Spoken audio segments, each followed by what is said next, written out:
सभी विद्यार्थियों को नमस्कार। आज की क्लास में आप सभी विद्यार्थियों का मैं डॉक्टर एच.डी. शर्मा हार्दिक स्वागत करता हूं।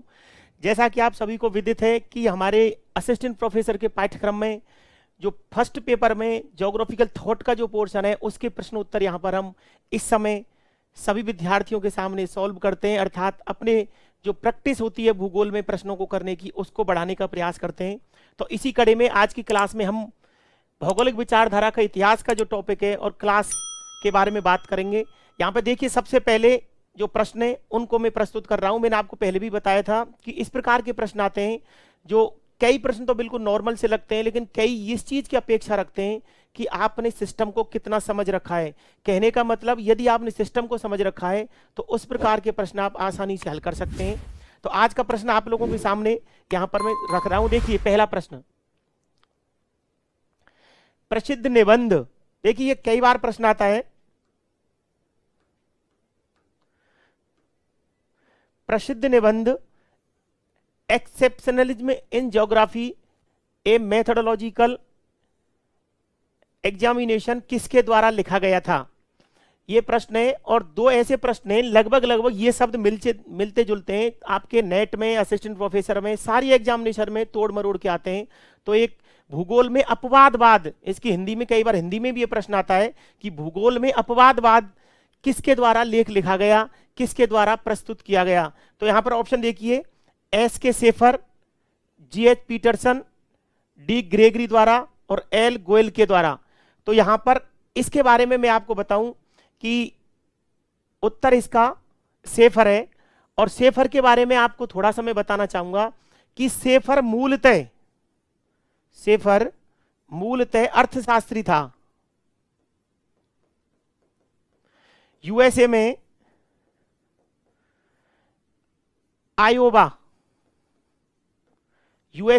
आयोवा विश्वविद्यालय में प्रोफेसर थे।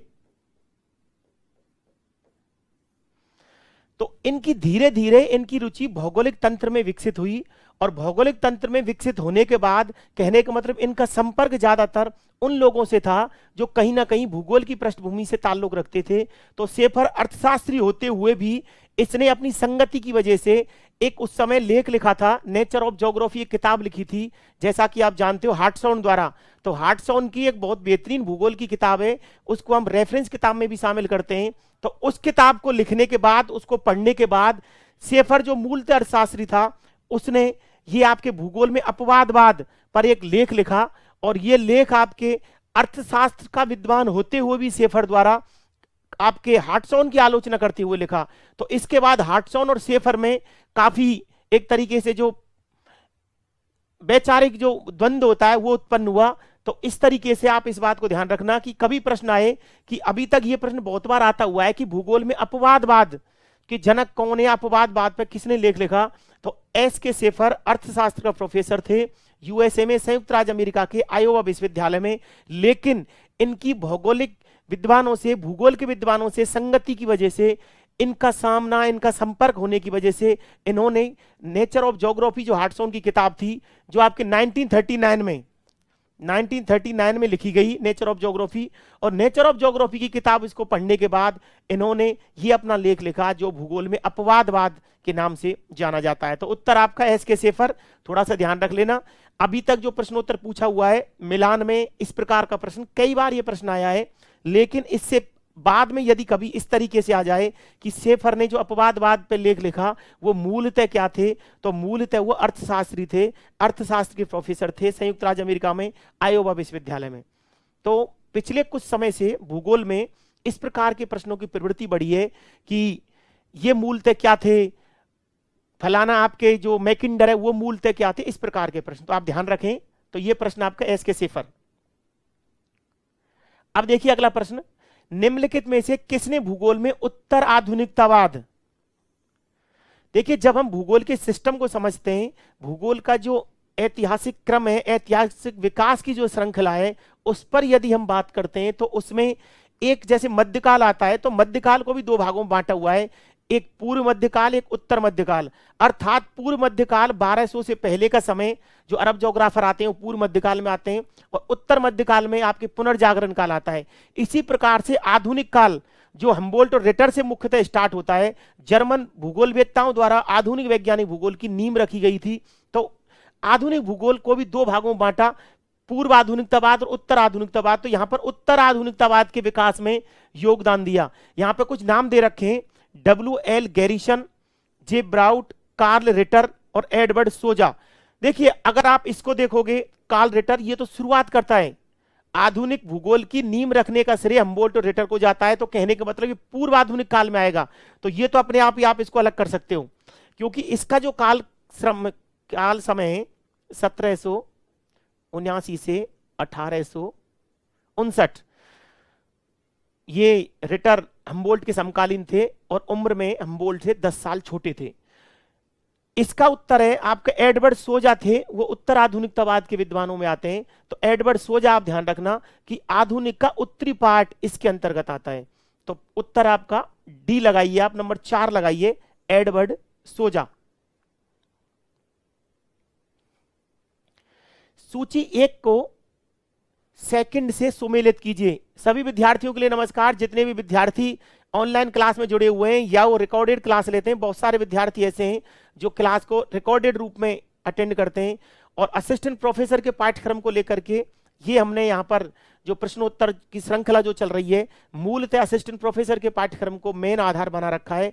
मैं कई बार बता चुका हूं कि असिस्टेंट प्रोफेसर के पाठ्यक्रम में अपने आप में फर्स्ट ग्रेड स्कूल व्याख्याता, नेट जीआरएफ पाठ्यक्रम, सेट का पाठ्यक्रम, अनेक पीजीटी जो केबीएस डीएसएस भी आयोजित करते हैं, उन सभी के पाठ्यक्रम इस असिस्टेंट प्रोफेसर के पाठ्यक्रम में अपने आप ही समाहित हैं। तो यहां पर यदि आप इस सिलेबस को बेहतर तरीके से कर लेते हो तो ज्यादातर चीजों की तैयारी आपके इसी में शामिल है। तो यहां पे देखिए सूची दे रखी है, सूची फर्स्ट और सूची सेकंड। बताइए, बिल्कुल इजी सा प्रश्न है, लेकिन मैंने आपको बताया था यहां पर जाने की गलती ना करें हम, कि कई बार यदि मिलान पे आप डायरेक्ट जाओगे ना तो थोड़ा सा कंफ्यूज हो जाओगे, और उस समय जो पेपर में जो समय होता है वहां थोड़ा सा दबाव भी होता है, तो कहीं ना कहीं इनमें करने से मिस्टेक हो जाएगी। मैं यही बात करूंगा। इसमें सबसे पहले आप उनको देख लीजिए जो बिल्कुल सामान्य से जानते हो। देखिए अर्धकुंडे रिटर की किताब है, ए में 4 2 में दे रखा है, एक इसमें दे रखा है, एक इसमें दे रखा है, ठीक है। उसके बाद ज्योग्राफिया जनरलिस क्या नाम है, बर्नहार्ड वारेनियस की किताब है। वारेनियस जर्मनी के थे,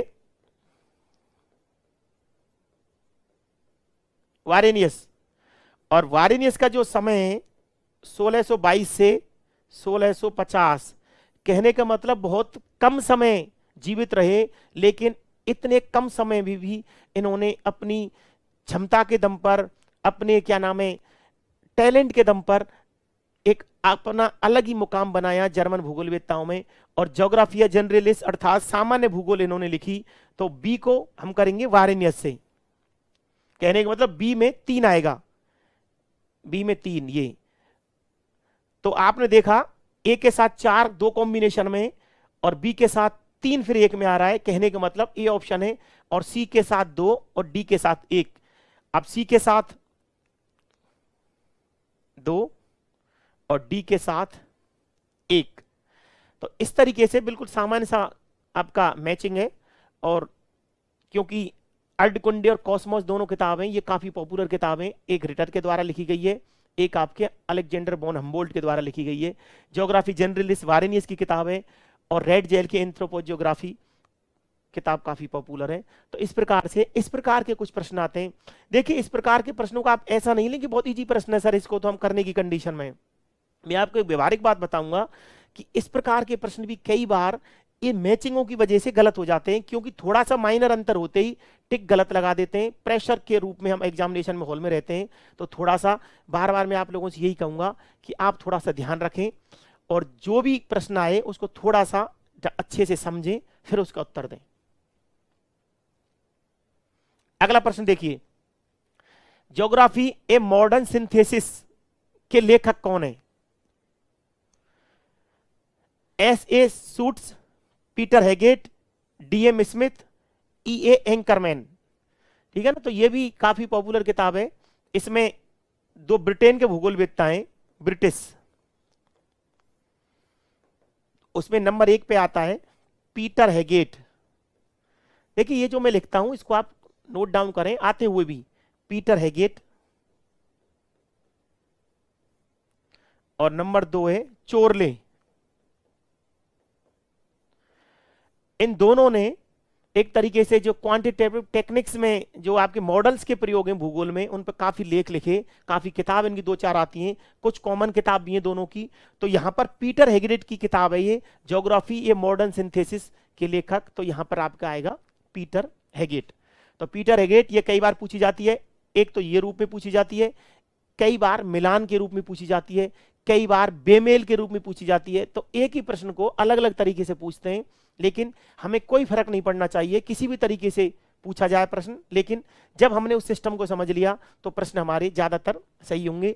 मैं जितने भी प्रश्न यहाँ पे कराता हूँ बिल्कुल ये दावा नहीं करता कि आपसे सारे प्रश्न आते हैं या नहीं आते, लेकिन मैंने आपको बताया था एक आदत डेवलप करनी है।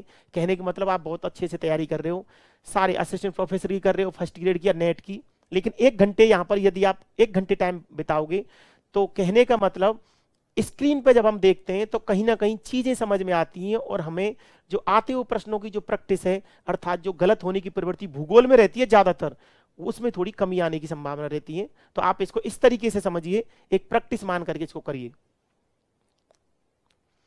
देखिए व्यवहारवाद के बारे में सत्य नहीं है, मैंने आपको बताया था इस प्रकार के प्रश्नों में यह ध्यान रखना है, सत्य नहीं है सत्य है, असत्य नहीं है असत्य है। तो ये यहां पे गलत नहीं समझना है आपको। और ये आधुनिक जो दार्शनिक विचारधाराएं, इनमें से कई प्रश्न आते हैं और सभी प्रश्न अपने आप में चुनौती होते हैं। उसका सबसे बड़ा रीजन तो ये है कि प्रश्न थोड़ा सा भारी भरकम होता है। भारी भरकम मीन्स कि एक पेज में 2 ही प्रश्न छपेंगे इस प्रकार के। तो जब आपके एक एक लाइन में 2-2 लाइनों में एक एक ऑप्शन होते हैं तो थोड़ा सा, अगर यदि आप में आदत नहीं है तो वहां थोड़ी घबराहट होगी और कहीं ना कहीं गलत करने की संभावना रखेंगे। देखिए पहला दे रखा है विलियम किर्क। विलियम किर्क को भूगोल में व्यवहारवाद या आचरणवाद का प्रतिपादक माना जाता है, विलियम किर्क। तो विलियम किर्क को हम कई बार पढ़ चुके हैं, कई बार पढ़ेंगे। थ्योरी में जब पढ़ते हैं तो शुरुआत यहीं से करते हैं।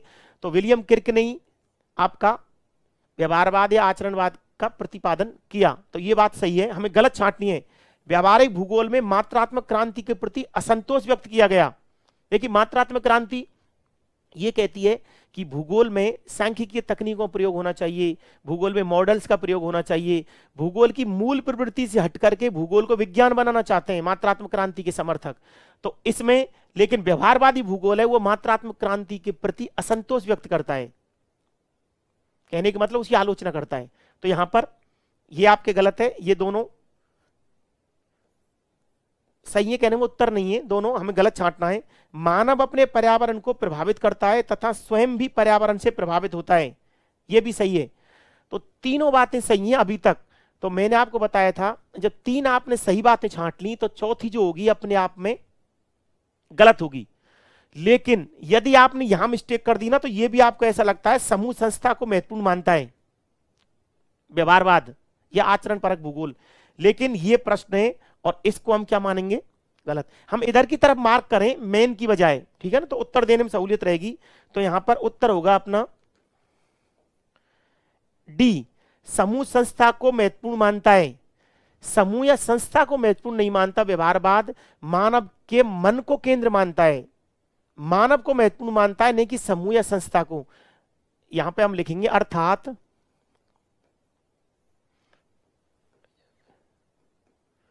व्यवहारवाद मानव के मन को केंद्र में रखता है। तो मानव के मन को महत्वपूर्ण माना गया है, अर्थात मानव को महत्वपूर्ण माना है, न कि समूह को या संस्था को। तो समूह या संस्था को नहीं मानता। देखिए बिल्कुल देखने में ऐसा लग रहा है सामान्यतः कि अगर यहां थोड़ा सा कोई टिपिकल्ट होता या डिफिकल्ट कोई ऑप्शन होता तो यहां गलत होने की संभावना रहती। आप एक लाइन में ध्यान रख लेना कि व्यवहारवादी या आचरण परक भूगोल मानव के मन को केंद्र में रखता है, और पाश्चात्य दर्शन में आत्मा और मन को एक माना गया है। हमारे भारतीय दर्शन में अलग है, लेकिन पाश्चात्य दर्शन में मन को और आत्मा को एक माना गया है। तो वो ये कहते हैं कि मानव महत्वपूर्ण है, मानव का मन महत्वपूर्ण है, मानव व्यक्तिगत रूप से महत्वपूर्ण है या समूह या संस्था को महत्वपूर्ण नहीं मानता।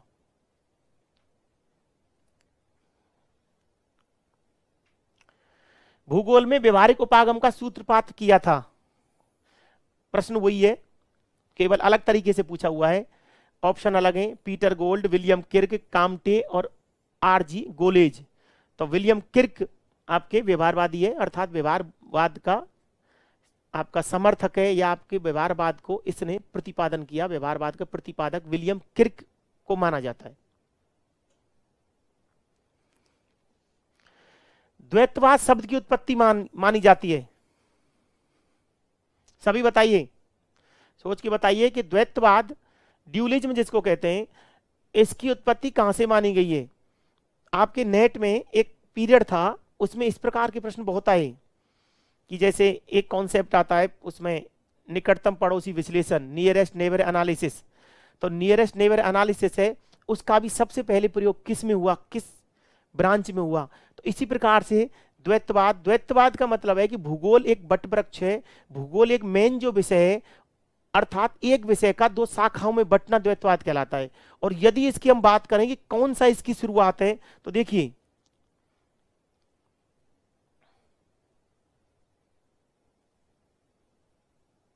ये कोई विषय है और ये हो गए इसकी शाखाएं, ब्रांचेज, शाखाएं। अब आप देख लीजिए, अगर यदि ये डायग्राम आपके दिमाग में बना हुआ है कि भूगोल रूपी जो वृक्ष है या विषय रूपी वृक्ष आगे जाकर के अलग अलग शाखाओं में बट गया, तो ये चीज होती है वनस्पति बॉटनी से। तो कहने का मतलब ये वनस्पति शास्त्र से लिया गया है। जैसे ये अगर इसको हम भूगोल के हिसाब से देखें,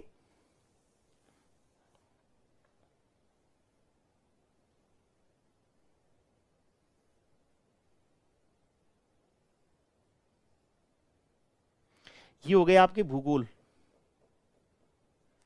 अर्थात यूनान और रोमन काल में शुरुआत में भूगोल एक विषय था, एक ज्ञान का एक विषय था, लेकिन धीरे धीरे, और सबसे पहले भूगोल भौतिक भूगोल के रूप में पढ़ाया जाता था। लेकिन आगे जाकर के क्या होता है, भूगोल की एक ब्रांच और आती है, अर्थात जर्मन भूगोलवेत्ता और फ्रांसीसी भूगोलवेत्ताओं ने ये भौतिक भूगोल जो था मेन, इसके साथ क्या कर दिया, एक भौतिक भूगोल के साथ इधर आ गई एक मानव भूगोल, मानव भूगोल। तो ये ड्यूलिज्म स्टार्ट हो गया। इसी प्रकार से दूसरा देखिए, जैसे एक है नियतिवाद, नियतिवाद, और यहां हो गए आपके संभववाद। कहने का मतलब जब एक चीज को लेकर के, जैसे मानव और प्रकृति का रिलेशन है, उसको लेकर के दो विचारधाराएं हो गई। एक विचारधारा नियतिवादी, अर्थात प्रकृति सर्वे सर्वा है, nature is all in all, man is nothing, कि मानव ही सब कुछ है, आपके प्रकृति कुछ नहीं है, ये तो संभववादी कहते हैं। और प्रकृति सब कुछ है, मानव कुछ नहीं है, ये आपके नियतिवादी कहते हैं। तो ये भी आपके द्वैतवाद है। इसी प्रकार से जैसे मैंने आपको बताया था, वारेनियस था, उसने भूगोल को दो रूपों में बताया, एक तो सामान्य भूगोल और एक विशिष्ट भूगोल। तो सामान्य भूगोल एक ब्रांच हो गई और एक विशिष्ट भूगोल ब्रांच हो गई, तो ये हो गया ड्यूलिज्म। इसी प्रकार से इन दोनों को एक क्रम से हम्बोल्ट कहता है क्रमबद्ध भूगोल और रिटर कहता है प्रादेशिक भूगोल, ये भी ड्यूलिज्म है। इसी प्रकार से गुणात्मक भूगोल, आपके मात्रात्मक भूगोल, ये ड्यूलिज्म है। तो ये सभी ड्यूलिज्म है, लेकिन शुरुआत इसकी जो हो रही है विषय की, ये वनस्पति शास्त्र से, जैसे वनस्पति के पेड़ होता है और आगे जाकर की जो शाखाएं बनती हैं, उस प्रकार से आप बिल्कुल इजी भाषा में समझ सकते हो। तो ये आपके ड्यूलिज्म है, इसकी उत्पत्ति बॉटनी से मानी गई है, वनस्पति शास्त्र से मानी गई है। भौगोलिक जगत के दो पक्ष हैं, प्रकृति और मानव। देखिए मानव भूगोल है ना, इसमें दोनों की आपके आपस में अंतर संबंधों की व्याख्या होती है, अर्थात दोनों का ही आपका अध्ययन होता है, प्रकृति का और मानव का। प्रकृति एवं मानव में के आपसी संबंधों को लेकर उत्पन्न द्वैतवाद है। इस प्रश्न से पहले हम वही बात कर रहे थे कि ड्यूलिज्म का एक रूप जो प्रकृति और मानव के रिलेशन को लेकर के उत्पन्न हुआ, अर्थात कौन बड़ा है, प्रकृति बड़ी है या मानव बड़ा है। तो प्रकृति बड़ी है वो नियतिवादी है और मानव बड़ा है वो संभववादी है। तो यहां कह रहा है नियतिवाद एवं संभववाद, तो भौगोलिक जगत के दो पक्ष, प्रकृति और मानव, इनके आपसी रिलेशन को लेकर के नियतिवाद और संभववाद का जन्म हुआ, अर्थात ये दोनों विचारधाराएं उत्पन्न हुई। भूगोल में सामान्य बनाम विशिष्ट भूगोल संबंधी द्वैत के जनक माने जाते हैं। देखिए एक ही ट्रेंड अभी जो मैंने आपको बताया था, ड्यूलिज्म क्या होता है, ड्यूलिज्म के बाद फिर हमने बात की कि वनस्पति शास्त्र से उत्पन्न हुआ है। जैसे एक पेड़ होता है, एक पेड़ अपनी ऊपर जाकर के शाखाएं फैलाता है, उसी प्रकार से भूगोल ने शाखाएं फैलाई और कई द्वैतवाद उत्पन्न हुए। इसमें जो सामान्य और विशिष्ट का द्वैत है ये उत्पन्न हुआ, इसको बताया आपके वारेनियस ने। तो वारेनियस एक सामान्य भूगोल और एक विशिष्ट भूगोल। इसी को देखिए आगे जाकर के यदि प्रश्न में ये होता क्रमबद्ध भूगोल और आपके प्रादेशिक भूगोल, प्रादेशिक भूगोल, सामान्य कोई क्रमबद्ध और विशिष्ट कोई प्रादेशिक, और ये कहा हम्बोल्ट ने और ये कहा रिटर ने। यदि सामान्य की जगह क्रमबद्ध होता और रिटर की जगह क्या नाम है विशिष्ट की जगह प्रादेशिक होता तो उत्तर आपका फिर अलग होता, या तो हम्बोल्ट होता या रिटर होता या दोनों होते। तो इस बात को ध्यान रखना है कि जो वारेनियस है, बर्नहार्ड वारेनियस जर्मनी का, जहां वो आपके सामान्य भूगोल और विशिष्ट भूगोल दो भागों में बांटता है भूगोल को, उन्हीं को क्रम से हम्बोल्ट क्रमबद्ध भूगोल कहता है और रिटर आपके प्रादेशिक भूगोल कहता है। बात यह है कि क्रमबद्ध भूगोल क्या है, प्रादेशिक भूगोल क्या है। यदि किसी एक तथ्य की व्याख्या संपूर्ण विश्व के संदर्भ में करें, एक तथ्य को पूरे संपूर्ण विश्व के संबंध में पढ़ें, पूरे जगत के संबंध में पढ़ें, तो उसको कहेंगे क्रमबद्ध भूगोल। और यदि एक प्रदेश विशेष के अनेक तथ्यों का अध्ययन, अनेक आपके फैक्टों का अध्ययन, अनेक बातों का अध्ययन करें तो वो कहलाएगा प्रादेशिक भूगोल। कि एक प्रदेश के विभिन्न आयामों का अध्ययन, जैसे राजस्थान का भूगोल, हम जिसमें राजस्थान की मिट्टी भी पढ़ते हैं, राजस्थान की जनसंख्या भी पढ़ते हैं, राजस्थान की आपके भौतिक प्रदेश भी पढ़ते हैं, राजस्थान की नदी नाले भी पढ़ते हैं, वो प्रादेशिक भूगोल है। तो क्रमबद्ध और प्रादेशिक भूगोल। कौन सा तथ्य व्यवहारिक भूगोल के बारे में असत्य है? सभी विद्यार्थियों को नमस्कार। जितने विद्यार्थी क्लास में जुड़े हुए हैं उनका पुनः मैं हार्दिक स्वागत करता हूं, सभी विद्यार्थियों का। सभी विद्वान साथी हैं। मैंने आपको बताया था पहले कि बहुत सारे ऐसे भी हैं जो कॉलेजेस में पढ़ाते हैं, नॉलेज में कोई कमी नहीं है, बात कई बार चांस की मान लीजिए या एक दो प्रश्नों की मान लीजिए, मैं साफ कह रहा हूं बिल्कुल। और कुछ विद्यार्थी ऐसे भी हैं जो आपके स्कूल लेक्चरर हो सकते हैं, आपके कहीं ना कहीं सेवाओं में है, सरकारी सेवाओं में, और बहुत सारे ऐसे हैं जो सेवाओं में नहीं है लेकिन फिर भी विद्वान हैं, नेट है, JRF है, BEd है, MA कर रखी है, तो सभी एक लेवल के स्टूडेंट होते हैं इन क्लासों में, इस प्रकार की क्लासों में। तो सभी का मैं यहाँ पर हार्दिक स्वागत करता हूँ पुनः। कौन सा तथ्य व्यवहारिक भूगोल के बारे में असत्य है? देखिए जो असिस्टेंट प्रोफेसर में आपके दार्शनिक विचारधाराएं कई हैं, लेकिन स्कूल लेक्चर के पाठ्यक्रम में केवल ये है व्यवहारिक भूगोल। और इस व्यवहारिक भूगोल के प्रश्न, अतिवाद के प्रश्न, आपके क्रांतिकारी भूगोल, ये सारे जो हैं आपके अतिवाद क्रांतिकारी भूगोल, इस प्रकार के प्रश्नों में समझ महत्वपूर्ण होती है। जैसे आप लोगों के लिए एक बात बता दूं, आप सभी असिस्टेंट प्रोफेसर की तैयारी कर रहे हैं या कोई RS की तैयारी करता है सिविल सर्विस की, तो उसको कहीं ना कहीं साक्षात्कार फेस करना होता है। और साक्षात्कार इस तरीके की चीज होती है कि उसमें आप यकायक परिवर्तन नहीं कर सकते। कहने का मतलब आपको धीरे धीरे सिस्टम में आना होता है। और इस चीज के लिए कई बार मैं विद्यार्थियों से कहता हूं कि अभी से आप जो लेख आते हैं न्यूज़पेपर्स में, जिनको संपादकीय बोलते हैं, उनको पढ़ने की आदत रखें। और संपादकीय यदि आपके पास होगा तो आपकी लेखनी अच्छी होगी। उसी प्रकार से यदि इस प्रकार के प्रश्नों की समझ है, वो भी संपादकीय बढ़ाते हैं।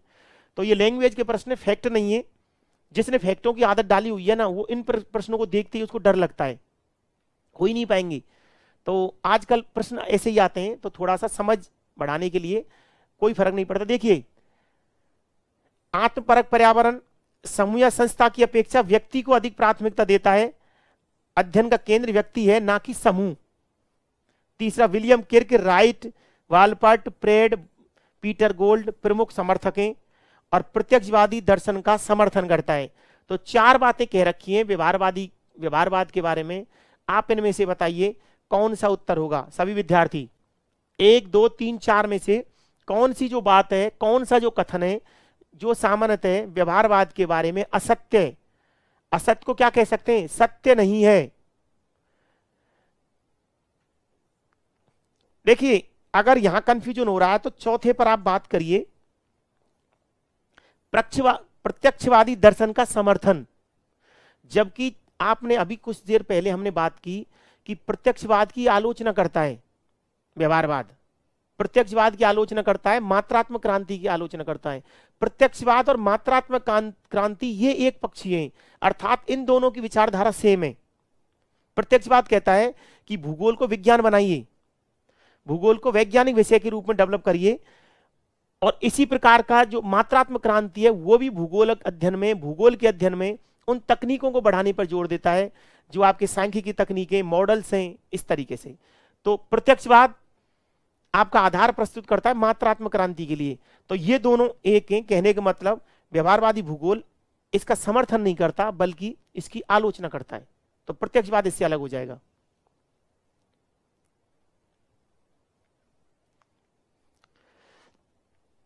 प्रस्तुत मॉडल भूगोल के किस उपागम से संबंधित है? पता है ना, मॉडल या उपागम का मतलब वही आधुनिक दार्शनिक विचार, दार्शनिक विचारधाराएं। ऑप्शन क्रांतिकारी उपागम, मात्रात्मक उपागम, आचरण परक उपागम और प्रत्यक्षवादी उपागम। देखिए एक विद्वान था सोहेनफील्ड,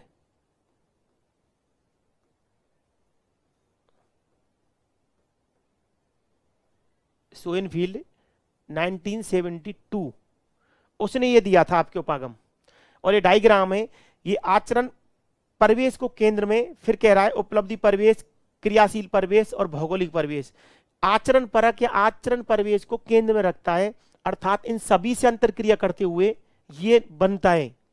तो ये सोहेनफील्ड 1972 में दिया गया मॉडल है और ये आपके आचरण परक उपागम से संबंधित है।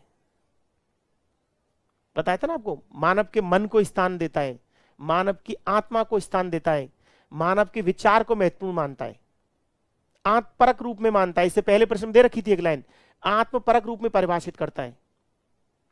तो उत्तर होगा आपके आचरण परक उपागम। और जो विद्यार्थी थोड़ा सा कई बार किताब वगैरह पढ़ते हैं तो उनको ये डायग्राम कई बार दिमाग में रहता है, तो उसी से प्रश्न सही हो जाता है। तो सोहेनफील्ड ने 1972 में ये डायग्राम दिया और ये मात्रात्मक भूगोल के संबंध में, सॉरी आचरण परक भूगोल के संबंध में। देखिए कुछ प्रश्न ऐसे होते हैं जो थोड़ा सा फैक्ट होते हैं। जैसे इससे पहले क्लास में एक विद्यार्थी ने मुझसे पूछा कि सर जो आप पढ़ा रहे थे तो जो आपकी कुमारी एलन सैंपल है वो जर्मन थी या अमेरिकन थी? तो देखिए इस प्रकार के प्रश्न का मतलब है कि जब कोई शिक्षक पढ़ाता है तो कई बार जब परिवेश आपकी, जब आपके नियतिवाद की चल रहा है तो नियतिवाद ही दिमाग में रहता है, वहीं पर उसकी उत्पन्न हुई। और जर्मन स्कूल ऑफ थॉट कहते हैं उसको, क्या नाम, एनवायरमेंट की जो विचारधारा है वहां से शुरुआत होती है, इस वजह से ज्यादातर उसका चलता है। तो मैं ये बात इस वजह से बता रहा हूं, कोई छोटी मोटी बात हो तो उसको आप इस तरीके से समझें। देखिए प्रश्न पर डिपेंड कर रहा है, मैंने उससे कहा कि प्रश्न पर डिपेंड करेगा कि यदि आपसे पूछता है कि ये कहां की थी, देखिए थी तो वो अमेरिका की, कुमारी एलन सैंपल अमेरिका की रहने वाली थी, रेड जेल की शिष्या थी, लेकिन उसके जो विचार थे कि man is the product of the earth, वो जर्मन विचारधारा है, जर्मन स्कूल ऑफ एनवायरमेंट से संबंध रखती है वो। तो वहां पर यदि आता है तो वो जैसे आपसे पूछे किस विचारधारा से संबंधित है, आपके कुमारी एलन सैंपल संभववादी विचारधारा ने कह करके उसको आपके नियतिवाद को कहे, और नियतिवाद में ये कहे कि जर्मन स्कूल ऑफ एनवायरमेंट, तो जर्मन स्कूल ऑफ एनवायरमेंट से संबंध रखती है रेड जेल की शिष्या, लेकिन रहने वाली अमेरिका की है। तो अमेरिका देश से संबंध है, अर्थात जब हम पढ़ते हैं जर्मन विद्वान, आपके अमेरिकन विद्वान, ब्रिटिश विद्वान और आपके फ्रांसीसी, तो वहां वो अमेरिका से, लेकिन जो बात कह रही है वो कट्टर समर्थक, और वो विचारधारा जर्मन विचारधारा है, जर्मन में ही उसका विकास हुआ, उसी को मेन हम जर्मन स्कूल ऑफ एनवायरमेंट के नाम से जानते हैं। तो इस वजह से अगर इस प्रकार से प्रश्न आता तो कहने का मतलब ऐसे प्रश्न को आप जैसे लेवल के स्टूडेंट को एक फिक्स मान के नहीं करना चाहिए, क्योंकि यदि छोटी क्लास के बच्चे होते हैं उनके सामने किताबें होती हैं, एनसीईआरटी की किताब हो सकती है या फिर आपके कोई राजस्थान बोर्ड की किताब हो सकती है, वहां पर बोर्ड की किताब को ही उसने आधार मान लिया है। लेकिन जब एक लेवल से पढ़ने के बाद आपके दिमाग में द्वंद्व भी आते हैं अपने आप में, तभी तो समस्या होती है। स्तरीय प्रश्न होते हैं तभी तो द्वंद्व होते हैं। कहते हैं सर इसमें तो चारों सही हैं, भाई चारों सही है लेकिन हमें ये छांटना है। कहने का मतलब चारों में से ज्यादा बेहतर सही छांटना है, कौन सा है। तो यही बात उसमें होती है, ये प्रश्न पूछने वाले पे डिपेंड करता है उसको क्या होगा, ठीक है ना। तो इस प्रकार से मैंने एक एग्जांपल दिया। तो यहां पर आगे देखिए, पौराणिक युग में ज्ञात विश्व को 7 द्वीपों में विभाजित किया गया था। भारत किस द्वीप का हिस्सा था? भारत किस द्वीप का हिस्सा था? जम्बूद्वीप, कुशद्वीप, शकद्वीप और कोचद्वीप, ठीक है ना। तो ये लगभग लगभग सभी विद्यार्थियों को पता होगा। जम्बूद्वीप देखिए,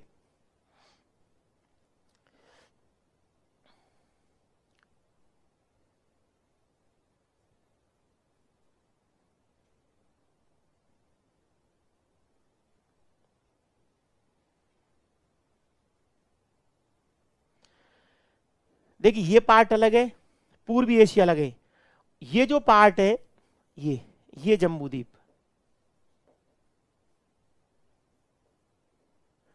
कहने का मतलब जो एशिया है, मध्य एशिया और उत्तरी एशिया, दक्षिणी एशिया, ये जम्बूद्वीप में आता है। इसके बाद यूरोप जो पार्ट है वो अलग है, और एशिया का पूर्वी भाग है वो भी अलग द्वीप में आता है। तो ये ध्यान रखना, यदि आपसे कोई लाइन कहे कि संपूर्ण एशिया जम्बूद्वीप में आता है, ये सही है गलत है? ये बिल्कुल गलत है, ध्यान रखना है।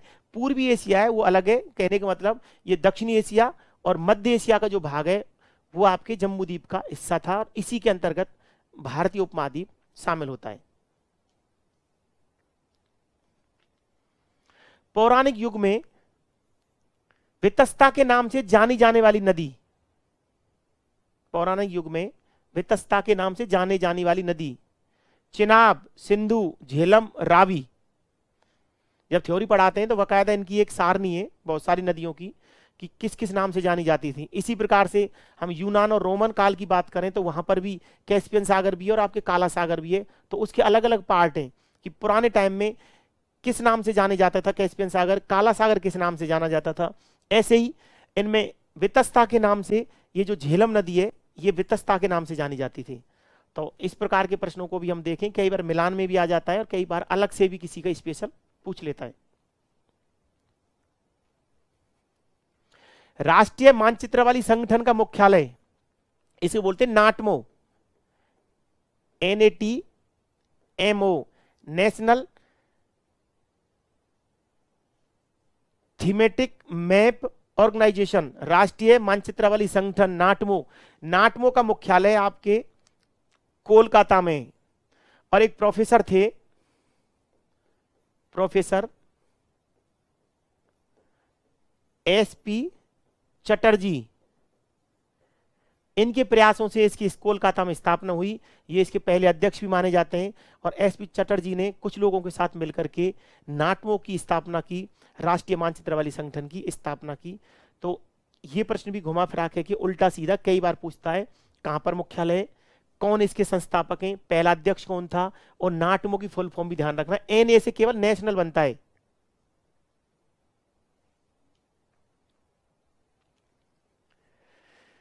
भारत में जनसंख्या भूगोल के विकास से संबंधित माने जाते हैं, पॉपुलेशन ज्योग्राफी,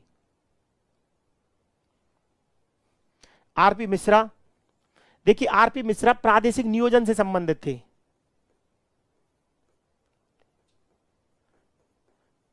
बड़े बड़े नाम है वो बता रहा हूं मैं आपको, प्रादेशिक नियोजन। P दयाल, ये आपका एक तरीके से भौतिक भूगोल का क्षेत्र है, P दयाल। गोसल और मोहम्मद शफी, गोसल का संबंध है जनसंख्या भूगोल से, ध्यान रखना, और मोहम्मद शफी है कृषि भूगोल। आप कहोगे सर किस प्रकार से याद करें, इनको रटने की जरूरत नहीं होती। इस प्रकार के प्रश्न में जब आप उस ब्रांच को पढ़ रहे हो, जैसे कृषि भूगोल पढ़ोगे ना, तो मोहम्मद शफी आएगा वहां, रफीउल्लाह, मोहम्मद शफी, जैसे आपके क्रॉप कॉम्बिनेशन कई मेथड है ना, उनके प्रयोग हैं। गोसल पॉपुलेशन ज्योग्राफी में, RP मिश्रा प्रादेशिक नियोजन में। तो प्रादेशिक नियोजन में RP मिश्रा, गोसल जनसंख्या भूगोल, और मोहम्मद शफी कृषि भूगोल से संबंधित हैं। और कृषि भूगोल से संबंधित एक विश्वविद्यालय है जो आपके फर्स्ट ग्रेड में एक बार पूछा था, कहीं किसी का पढ़ा हुआ नहीं था। यदि उसको इस तरीके से पता था तो उसका प्रश्न सही था। और कृषि भूगोल से संबंधित विश्वविद्यालय अलीगढ़, अलीगढ़ विश्वविद्यालय, अलीगढ़ मुस्लिम विश्वविद्यालय अलीगढ़ में ही है, यूपी में। तो वो वहां पर ज्यादातर कृषि भूगोल का स्थानीकरण हुआ कि कृषि भूगोल के क्षेत्र में काफी अनुसंधान हुआ, काफी विद्वानों ने कई मेथड्स, कई आपके सूत्र, कई क्वांटिटेटिव टेक्निक विकसित की कृषि भूगोल के संबंध में। और जब आप कृषि भूगोल पढ़ते हो तो वहां पे अपने आप आपको लगेगा, दो चार नाम ऐसे आएंगे, आप आते ही प्रश्न, यदि आपने वो किताब पढ़ी है, आपको उस तरीके से पढ़ा हुआ है, रफीउल्लाह ने कौन कौन सी विधि, मोहम्मद सफी, आपके दो चार नाम और हैं कृषि भूगोल के, तो वो अपने आप आपके दिमाग में आएगा कि ये अलीगढ़ मुस्लिम यूनिवर्सिटी है। क्यों? क्योंकि अलीगढ़ के साथ साथ और भी यूनिवर्सिटी होंगी उसमें। फिर आप तुलना करिए थोड़ा सा कि कहीं आपको लग रहा है कि देखा हुआ या कहीं पढ़ा हुआ लग रहा है क्या। तो इस प्रकार के प्रश्नों को इस तरीके से सही किया जा सकता है। एनाल्स नामक शोध पत्रिका प्रकाशित की जाती है। देखिए सभी जो लिखे हुए हैं ये भूगोल के एक तरीके से संगठन है भूगोल के, और लगभग लगभग सभी संगठन आपके साल में एक बार नेशनल कॉन्फ्रेंस आयोजित करते हैं, कई इंटरनेशनल भी करते हैं। एक तो आरजीए, आरजीए का फुल फॉर्म है राजस्थान ज्योग्राफिकल एसोसिएशन।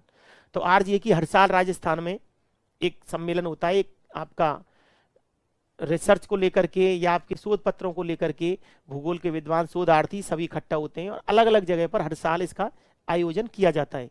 नागी, नागी भी एक बहुत बड़ी संस्था है, नेशनल लेवल की संस्था है।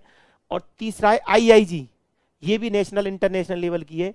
तो एनाल्स का प्रकाशन आपके नागी के द्वारा होता है, नेशनल ज्योग्राफिक इंस्टीट्यूट नागी।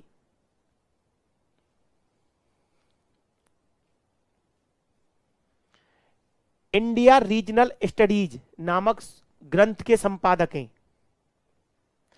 देखिए भूगोल में जब आप कोई साक्षात्कार देते हो, किसी यूनिवर्सिटी में देने जाते हो, तो वहां पर एक बात कई बार किसी विद्यार्थी ने पूछा मेरे से कि सर मुझसे ये पूछा कि भूगोल की 5 रेफरेंस किताबों के नाम बता दीजिए।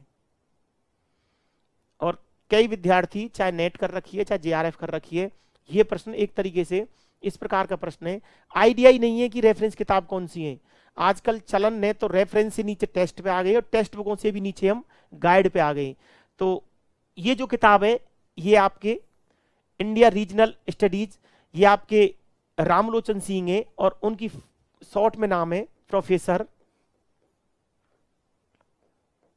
RL सिंह। इनकी किताब है भारत का प्रादेशिक भूगोल, रीजनल ज्योग्राफी ऑफ इंडिया। तो रीजनल ज्योग्राफी ऑफ इंडिया है, ये आपका संदर्भ ग्रंथ है, ये संदर्भ ग्रंथ है रीजनल ज्योग्राफी ऑफ इंडिया। तो RL सिंह द्वारा, प्रोफेसर RL सिंह या रामलोचन सिंह जी द्वारा ये किताब लिखी गई। अब बाद में जो लेखक है ना, जैसे कोई डाटा है, जैसे कृषि उत्पादन के आंकड़े हैं, जनसंख्या के आंकड़े हैं, इनमें तो चेंज हो जाएगा, कोई बात नहीं है, लेकिन बेसिक जो चीज है ना, किताब की थीम जो है बेसिक, वो भूगोल इन्होंने लिखा और उसी को तोड़ मरोड़ के आज हम पढ़ते हैं। तो ये किताब रेफरेंस किताब है। इसके बाद देखिए और किताबों की बात करें, नेचर ऑफ ज्योग्राफी हार्टस्टोन की, वो बड़ी बड़ी लाइब्रेरी है, वहां आपको मिल जाएगी यूनिवर्सिटीज में, तो वो आपके रेफरेंस किताब कहलाती है। एक थॉर्नबरी की किताब है प्रिंसिपल ऑफ जियोमॉर्फोलॉजी, वो भी आपके रेफरेंस किताब है। उसके बाद हम देखें तो एक स्टालर इन स्टालर की किताब आती है फिजिकल ज्योग्राफी, ये रेफरेंस किताब है। तो कहने का मतलब रेफरेंस किताब 5-7 किताब आप पढ़ते हो, आपको ध्यान में रहता है, तो उनकी आप थोड़ा सा लिस्टिंग करें और उनके नाम देखें कि कौन सी किताब रेफरेंस किताब के अंतर्गत आती है। अगर यदि आपसे कोई पूछे कि कोई रेफरेंस किताब बताइए, तो कम से कम हम नाम तो बता सकें, ऐसा नहीं हो कोई किताब का ही आइडिया नहीं है। तो ये बात मुझे आई। तो ये आपका ग्रंथ है इंडिया रीजनल स्टडीज, ये भी आपकी रेफरेंस किताब की श्रेणी में आता है। और ये मैंने आपको बताया था, ये तो उनकी काफी पॉपुलर किताब है।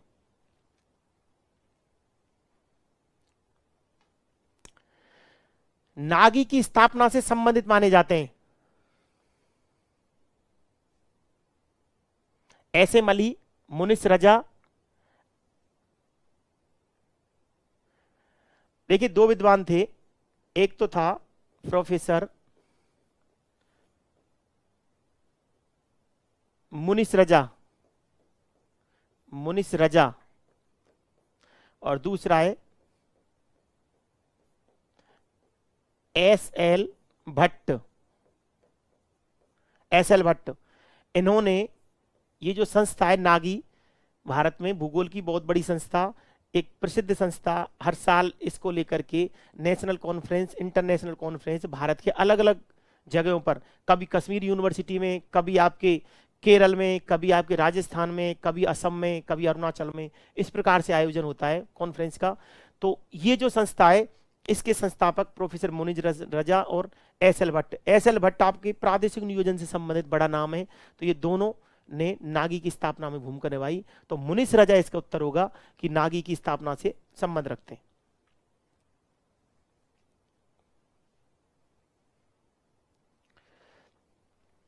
निम्न में से किसने जैविक राज्य सिद्धांत थ्योरी ऑफ ऑर्गेनिक स्टेट प्रस्तुत किया? बताइए।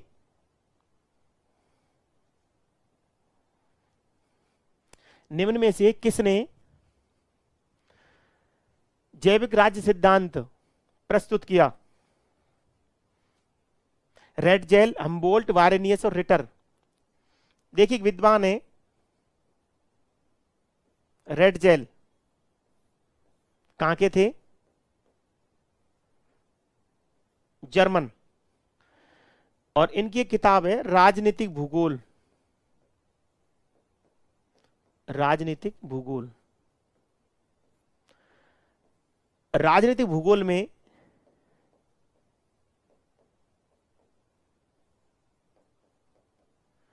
जैविक राज्य का सिद्धांत दिया है इन्होंने। अब देखिए क्या होता है, रेड जेल का जो टाइम पीरियड है इसका, ये आपके 1844 से लेकर के 1904, ये है।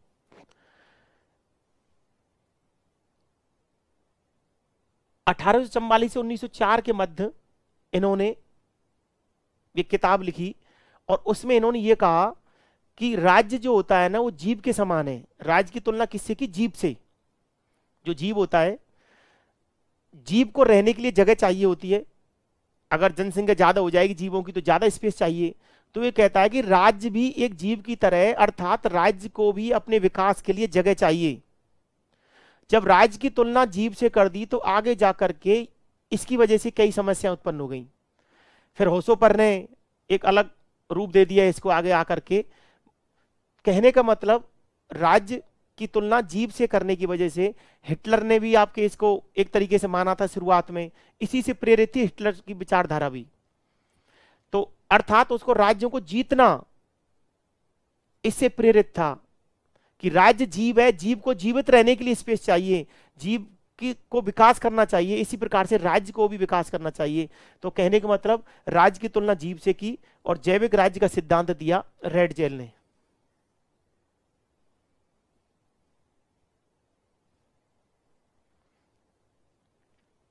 अठारह से 1904 उसका टाइम पीरियड था। तो इसको लेकर के कई बार प्रश्न आते हैं। आपको यह ध्यान रखना है कि प्रश्न को पूछा किस तरीके से। देखिए थोड़ा सा कंफ्यूजन भी होगा आगे जब पॉलिटिकल ज्योग्राफी में आओगे, तो भू राजनीति जो है तो उसको थोड़ा आकर के होसोफर की जो विचारधारा है, लेकिन प्रेरित इससे थी। पहले ये दे चुका था, रेड जेल इस बात को कह चुका था कि राज्य जीव के समान है, जीव की तरह ही उसको विकास करना चाहिए, जीव को लिविंग स्पेस चाहिए, लेवेंसरम चाहिए जीव को, रहने योग्य स्थान, इसी प्रकार से राज्य को चाहिए। अब उसने कहते ही जर्मनी में आग लग गई और जर्मनी का जो शासक था उसने इस विचारधारा को फॉलो करते हुए राज्यों को जीतना शुरू कर दिया।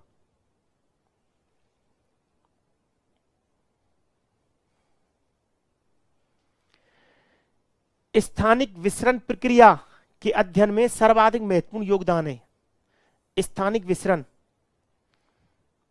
बहुत बार प्रश्न आता है, ध्यान रखना है।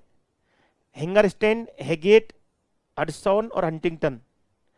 मैंने कल भी आपको इससे पहली क्लास में बताया था कि स्थानिक विसरण प्रक्रिया हिंगरस्टैंड, आज ही याद कर लेना, कहीं ना कहीं आपको मिल जाएगा हिंगरस्टैंड।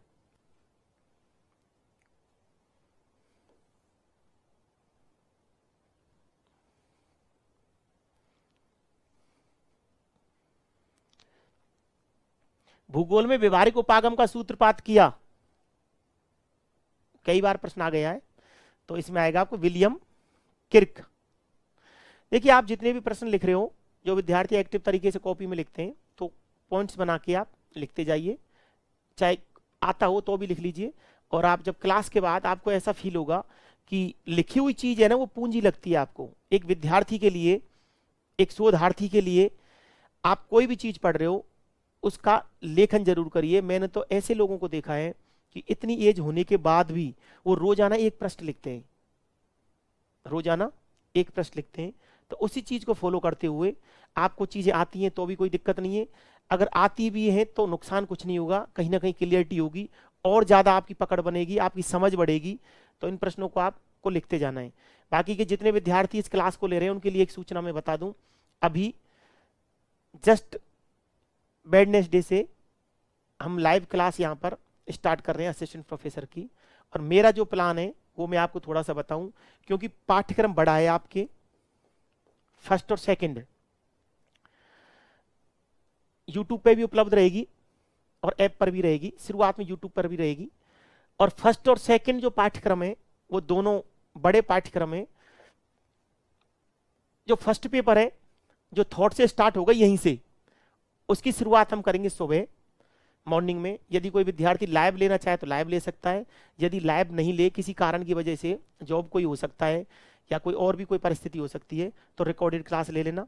और इसके बाद हमारा प्लान ये कि आफ्टरनून में, शाम को हम सेकंड पेपर को लेंगे। और सेकंड पेपर भी लाइव रहेगी, लेकिन उसमें थोड़ा सा चेंज हो सकता है, लेकिन वहां भी आप दोनों ऑप्शन रहेंगे, आप रिकॉर्डेड भी ले सकते हो, लाइव भी ले सकते हो। इसका फायदा ये होगा कि पूरा पाठ्यक्रम जल्दी कवर होगा। और मैंने आपको बताया था, यदि आपने नेट कर रखा है, यदि आपने फर्स्ट ग्रेड के लेक्चरर हो, फर्स्ट ग्रेड का पाठ्यक्रम पढ़ रखा है, फर्स्ट ग्रेड का पाठ्यक्रम पढ़ रखा है, चाहे आपका सिलेक्शन नहीं हुआ है, ध्यान रखना, आप सिलेक्शन होने वाले में और कुछ नंबर से रह जाने वाले में कोई अंतर नहीं होता। हो सकता है उसको किस्मत असिस्टेंट प्रोफेसर बनाना चाह रही हो, सीधे डायरेक्ट, तो इस बात को दिमाग में रखना, आप कोई फर्क नहीं पड़ेगा उससे। लेकिन मैं ये बात दोनों इस वजह से कह रहा हूं कि कहीं ना कहीं आप सभी लोग पढ़ चुके हो चीजों को, और जो नहीं पढ़ चुके उनके लिए भी।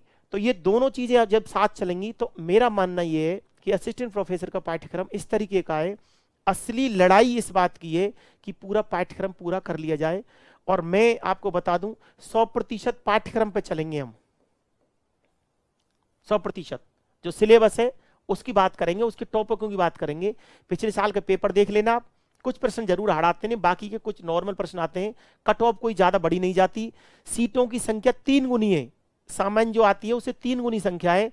तो मेरा मानना यह है कि कोई कट ऑफ ज्यादा नहीं जाएगी, 55% के आसपास कट ऑफ पर आपका साक्षात्कार कॉल होने की संभावना है, 55 लास्ट 60%। तो इस तरीके से दोनों इनको पेपरों को हम कवर कर लेंगे, फर्स्ट को और सेकंड को।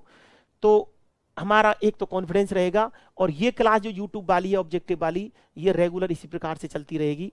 इसका मतलब मैंने आपको बताया, कुछ आपको भी कॉन्फिडेंस आए, कुछ चीजों से जुड़ाव महसूस करें आप, इस वजह से इसका अलग ही महत्व है। हम थॉट पढ़ेंगे, इसके बाद आगे जो रिसर्च मेथोडोलॉजी है, फिर अलग ब्रांच आएगी। तो इस तरीके से पूरे ये 5-7 दिन एक एक यूनिट आपकी चलती रहेगी। तो ये मैंने आपको थोड़ी सूचना दी थी, तो आपको इसको ध्यान रखना है। और आपके संपर्क में कोई विद्यार्थी हो उसको सूचित कर सकते हैं कि आने वाले बुधवार से हम ये स्टार्ट कर रहे हैं कि मॉर्निंग टाइम ये पेपर रहेगा, फर्स्ट पेपर, और आफ्टरनून में सेकंड पेपर रहेगा। दोनों पेपर पाठ्यक्रम पर आधारित रहेंगे। ये मैंने आपको बता दिया, ये आपके ऊपर डिपेंड करता है, आप ऑनलाइन लेना चाह रहे हो या रिकॉर्डेड लेना चाह रहे हो, कोई फर्क नहीं पड़ता। आराम से आप अपनी सुविधा से आप रिकॉर्डेड भी ले सकते हो, आप रात में भी ले सकते हो, लेकिन इसको पढ़ लोगे, उसके बाद पाठ्यक्रम का जो आपके जो पूरा जो मैटर है वो भी आपको हम प्रोवाइड कराने की कोशिश करेंगे। तो आपको ये ध्यान रखना है, ये एक सूचना थी। अब आगे देखिए अगला प्रश्न। तो भूगोल में व्यवहारिक उपागम, विलियम किर्क। पुराणों का भूगोल। देखिए, एक बार फर्स्ट ग्रेड के बैच में मैंने विद्यार्थियों को बताया था कि जर्नली ये किताब कहीं ना कहीं डायरेक्ट नहीं आती, लेकिन मैंने स्पष्ट बताया था कि पुराणों का भूगोल एक किताब है एस.एम. अली की, और ये भी रेफरेंस किताब है, और ये लिखी गई थी 1966 में, 1966 में एस.एम. अली साहब द्वारा पुराणों का भूगोल लिखी गई, और ये रेफरेंस किताब की कैटेगरी में आता है, ध्यान रखना। और ये प्रश्न उस एग्जामिनेशन में पूछा गया था। मैं आज भी कह रहा हूं ये काफी महत्वपूर्ण प्रश्न है, इसको आप एक लाइन में लिख लेना कि 1966 में प्रोफेसर एस एम अली द्वारा पुराणों का भूगोल या ज्योग्राफी ऑफ पुराण्स लिखी गई। भारतीय प्राचीन जो आपका ज्ञान है, हमारी ज्ञान परंपराएं, वेद पुराणों में जो नॉलेज के भंडार हैं, उसके बारे में यहां पर बताया गया है। तो मैंने आपको बताया था भारतीय प्राचीन भौगोलिक जो विचारधाराएं वो काफी समृद्ध रही है हमारे यहाँ की नॉलेज, लेकिन कई अन्य कारणों की वजह से हमें इस बात का थोड़ा सा कम एहसास होता है कई बार, लेकिन परंपरा समृद्ध रही है। आप उठा करके देख लीजिए, प्राचीन जो हमारे दार्शनिक हुए हैं वो किसी से कम नहीं थे हमारी भारत की। तो एस एम अली साहब ने यही बात बताई गई है कि पुराणों का भूगोल, जो वेद पुराण में जो हमारे पुराने जो आधार है भारतीय सभ्यता संस्कृति के, उनमें प्राचीन भौगोलिक विचारधाराओं के बारे में जो बातें कही गई हैं उनका संकलन इस किताब के अंदर है। ज्योग्राफी ए मॉडर्न सिंथेसिस ये किताब है, ये मैंने आपको बताया था कई बार ये किताब पूछी जाती है। और पीटर हेगेट ब्रिटिश था, और इसके साथ ही था इसका चोरले। तो पीटर हेगेट की ये किताब स्पेशल है, लेकिन चोरले के साथ भी इसकी 2-3 किताबें हैं। विलियम किर्क का संबंध निम्न में से किस पैराडाइम से है? ठीक है ना, अभी हम बात कर रहे थे व्यवहारात्मक भूगोल, व्यवहारिक भूगोल, आचरण परक भूगोल। देखिए पैराडाइम की बात हुई है यहां पर। पैराडाइम शुरुआत से लेकर आज तक, यूनानी रोमन काल से लेकर के आधुनिक काल तक कई बार चेंजेज हुए हैं और भविष्य में चेंजेज होंगे। अर्थात एक लंबे समय के बाद जब चेंज आता है ना, उसको पैराडाइम बोलते हैं। भारत के आर्थिक नियोजन प्रदेशों को सर्वप्रथम प्रस्तावित किया रीजनल प्लानिंग। रीजनल प्लानिंग का पेपर इस तरीके का है कि उसमें इस तरीके की चीजें, डेवलपमेंट से संबंधित, कुछ इकोनॉमिक्स के संबंध में, कुछ आपकी व्यवहारिक नॉलेज के संबंध में, ये सारी चीजें इसके अंतर्गत शामिल की गई हैं। वी नाथ थे जिन्होंने सबसे पहले भारत को आर्थिक नियोजन प्रदेशों में विभाजित किया था। कई विद्यार्थी आर्थिक प्रदेशों को औद्योगिक प्रदेश मान लेते हैं, वो बिल्कुल गलत है, ध्यान रखना। औद्योगिक प्रदेश अलग है और आर्थिक नियोजन प्रदेश अलग है। राष्ट्रीय मानचित्रवादी संगठन द्वारा भारत को कितने मुख्य आर्थिक प्रदेशों में विभाजित किया गया है?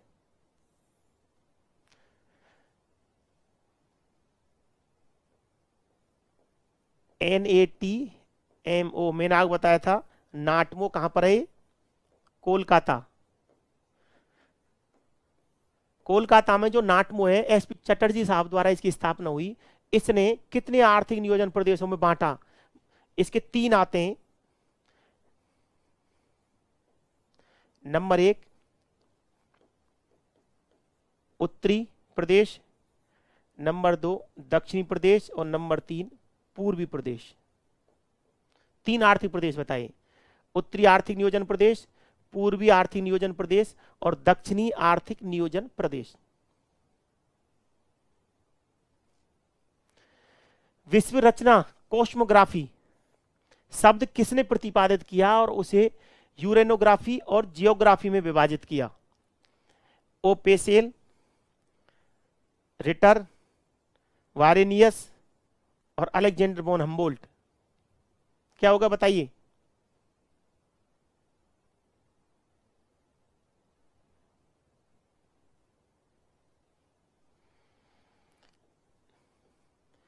अलेक्जेंडर वॉन हम्बोल्ट ने कॉस्मोग्राफी शब्द का प्रतिपादन किया, इसको यूरेनोग्राफी और ज्योग्राफी में विभाजित किया था। देखिए हम्बोल्ट था वो प्रकृतिवादी था, यथार्थवादी था, क्रमबद्ध भूगोल को मानता था, एम्पायरिकल स्टडी को मानता था। तो वो ये कहता है कि संपूर्ण जगत में दक्षिणी पोल से लेकर नॉर्थ पोल तक, ईस्ट से लेकर वेस्ट तक एक ही आत्मा संपूर्ण सिस्टम को ओतप्रोत किए हुए। अब यहां पर आत्मा का संबंध उस आत्मा से नहीं है जो हम आप धार्मिक रूप से मानते हो, अर्थात वो उस एकात्मक शक्ति के लिए कह रहा, प्रकृति की शक्ति की बात करता है। और उसमें जो बात कही गई है, जिसको एक तरीके से ऊपर से लेकर नीचे तक, तो वो कहता है कि संपूर्ण जगत में एक सिस्टम है, उसके हिसाब से सब कुछ चल रहा है। और ए हम्बोल्ट ने इसी जो कॉस्मोग्राफी है, ब्रह्मांड, इसके 2 भाग बताए, यूरेनोग्राफी और ज्योग्राफी। तो इस तरीके से ये आज की क्लास में हमने ये प्रश्न किए।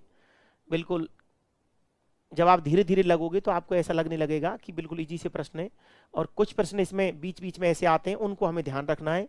27 प्रश्न की क्लास में यदि आपने 2-4 प्रश्न भी आपके दिमाग में आए तो वही आपको सकारात्मक आपको बनाने में, आपके आगे या गलती सुधार में काफ़ी बड़ी भूमिका निभाते हैं।